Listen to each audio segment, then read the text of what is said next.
इस तस्वीर में दिख रहे मनीष और रिंकी राजपूत पति पत्नी हैं और 6 महीने के एक मासूम बेटे के माता पिता भी। आज से 2 हफ्ते पहले तक इनकी ज़िंदगी बिल्कुल सामान्य थी और हंसी खुशी से गुजर रही थी। मनीष वकालत की पढ़ाई कर रहा था और रिंकी उरई शहर के अभियोजन कार्यालय में सिपाही के पद पर तैनात थी। मगर अफसोस कि ये दोनों अब इस दुनिया में नहीं हैं।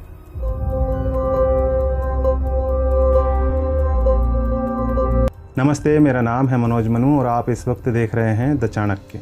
हमें आज तक ये नहीं मालूम चला कि सुशांत सिंह राजपूत की मौत के लिए कौन जिम्मेदार है। रिया, नेपोटिज्म, सरकार में बैठे कुछ लोग या फिर नशा। लेकिन सुशांत सिंह राजपूत से जुड़ी हर छोटी से छोटी खबर आज भी बहुत बड़ी है, उनकी मौत के 3 महीने के बाद भी।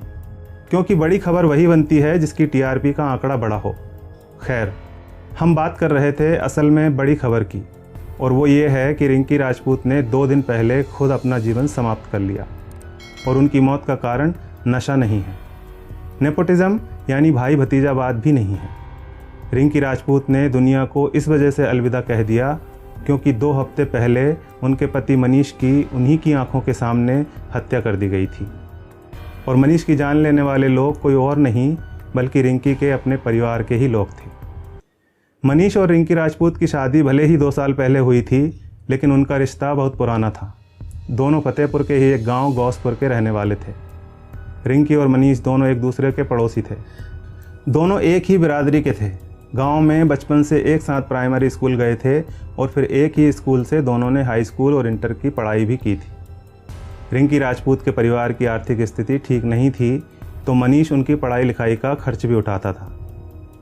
रिंकी नौकरी करना चाहती थी तो उसे सिपाही बनाने के लिए भी मनीष ने मदद की। साल 2018 में रिंकी की मेहनत रंग लाई और उसे सिपाही की नौकरी मिल गई। जब रिंकी सिपाही बन गई और उसकी पहली पोस्टिंग जालौन के रामपुर में हुई तो उसने अपने परिवार के सामने मनीष के साथ शादी करने की इच्छा जताई। लेकिन रिंकी के माता पिता इस शादी के लिए राजी नहीं हुए। उनकी मर्जी के खिलाफ 8 फरवरी 2019 को रिंकी और मनीष ने उरई के मंदिर में शादी कर ली। शादी में मनीष का परिवार तो उपस्थित था, लेकिन रिंकी के परिजन इस शादी में शामिल नहीं हुए। रिंकी और मनीष अब पति पत्नी थे। उन्होंने बड़े अरमानों से नई दुनिया बसाई थी।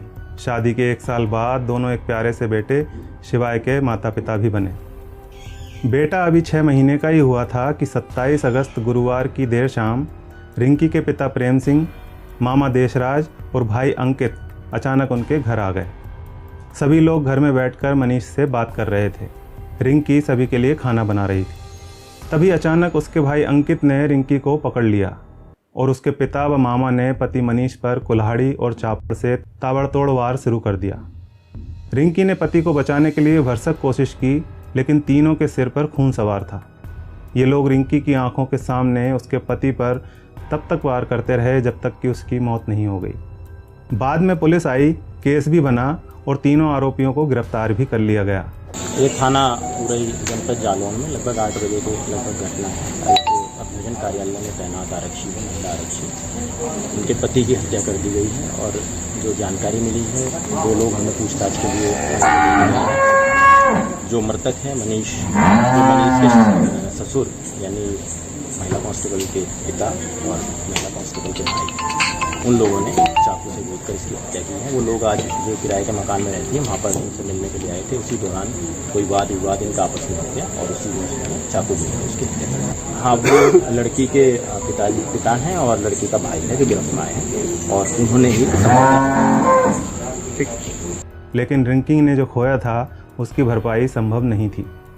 परिणाम ये निकला कि मानसिक तनाव के चलते रिंकी ने पति मनीष की हत्या के 14 दिन बाद 10 सितंबर को इस दुनिया से अलविदा कह दिया। हुआ ये था कि रिंकी अपने पति की मौत के बाद उरई से अपने गांव गौसपुर आकर ससुराल में रह रही थी। लेकिन यहाँ गांव के लोगों ने उसे चैन से जीने नहीं दिया और उसे ही पति मनीष राजपूत की मौत का जिम्मेदार ठहराया। रिंकी कुछ दिनों तक इन तानों को सहती रही, लेकिन जब ये सिलसिला नहीं रुका तो फिर 5 सितंबर को फतेहपुर के ग्राम लोटहा में मनीष के मामा के यहाँ आ गई। रिंकी उदास थी। मामा ससुर राम विशाल राजपूत और उनके परिवार वाले उसे समझाने का प्रयास कर रहे थे। इसी बीच गुरुवार के दिन वह खाना खाकर सो गई। बाद में जब इन लोगों ने आकर देखा तो रिंकी का शव उसी के दुपट्टे के सहारे फंदे से लटक रहा था। पुलिस ने शव को फंदे से नीचे उतारा तो उन्हें दरवाजे पर फंसा हुआ 2 पेज का एक सुसाइड नोट मिला, जिसमें पति मनीष के लिए उसने लिखा है कि बाबू उसे बुला रहा है। रिंकी ने बेटे शिवाय की परवरिश की जिम्मेदारी देवर मनदीप को सौंपते हुए हत्यारों को मौत की सज़ा दिलाने की बात कही। उसने लिखा है कि हत्यारे पिता, भाई व मामा अगर जेल से छूटकर बाहर आ भी जाएं तो भी उन्हें बख्शा न जाए, हर हाल में उन्हें मौत मिले। परिवार वालों की मर्जी के खिलाफ जाकर शादी करना ही रिंकी और मनीष की बर्बादी का कारण बन गया। गांव के लोग रिंकी के पिता और भाइयों को इस शादी को लेकर ताना मारते थे।